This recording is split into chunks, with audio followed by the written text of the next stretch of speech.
Nou, we hebben een hele zwieren medie met elkaar, een hele intensieve medie. Maar we hebben op een hele doorwrochte manier met elkaar de plan rondom. We hebben het respect uitsprutsen voor het oordeel van de commissie. Er is goed werk in, er is gedegen werk in, er is een heldere conclusie getrokken. En toch zeggen wij, er is één element wat net helder genoeg is en dat is de financiële onderbouwing. En wij willen geen plan wat op basis van een luchtkasteel tot stand komt, of op basis van de roosand. Wij willen echt overtuigd worden van het feit dat het plan ik werkelijk realiseerd kunnen worden. En wij hebben aan Ernst de Jong, een gerespecteerde accountant, vregen om een stevig financieel onderzoek plaats te laten.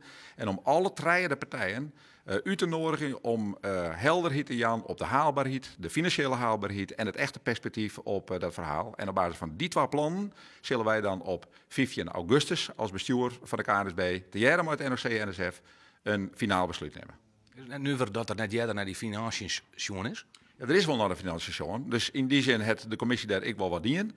Net goed genoeg. Het is net goed genoeg. En we weten alle jaar dat al die drie partijen uiteindelijk wel financiële beloften in hebben. Maar wij zeiden van ja, boete bij de vis. Is dat nou ook werkelijk te realiseren of net? We kunnen nou wel zeggen van oké, we kiezen voor een plan, voor een optie.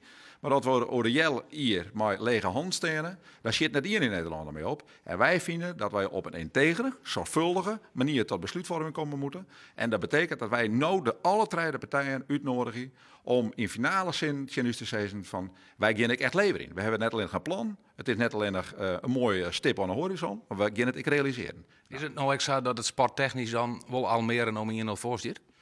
Sporttechnisch is het klaar. En dat betekent dat de commissie daar een helder besluit opgenomen heeft, of een aanbeveling of een advies geformuleerd heeft in de richting van het bestuur. En van het bestuur zal op 15 augustus zullen de twee adviezen lezen. Dat is het advies van de commissie, het sporttechnische deel.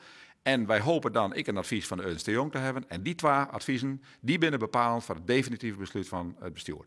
De laatste dagen van zelfs een enorme druk van uw TIAF kwam. Ben je hem daar verzwicht?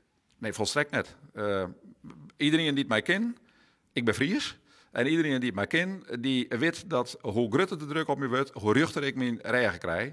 Dus ik ben totaal net ontvankelijk voor welke druk dan ik maar. Ik zie hoe ongelooflijk veel sentiment dit losmaakt in de hele Nederlandse samenleving. Daar ben ik van onder de indruk. Ik vind dat fantastisch, want dat is wat er in Nederland gebeurt op het gebied van schaatsen. Dus fantastisch dat dat gebeurt. Maar ik denk dat wij als bestuur de keus versteren moeten om daar koelbloedig mee om te gaan. Om argumenten te wegen, om op een zorgvuldige, integere manier tot besluitvorming te komen.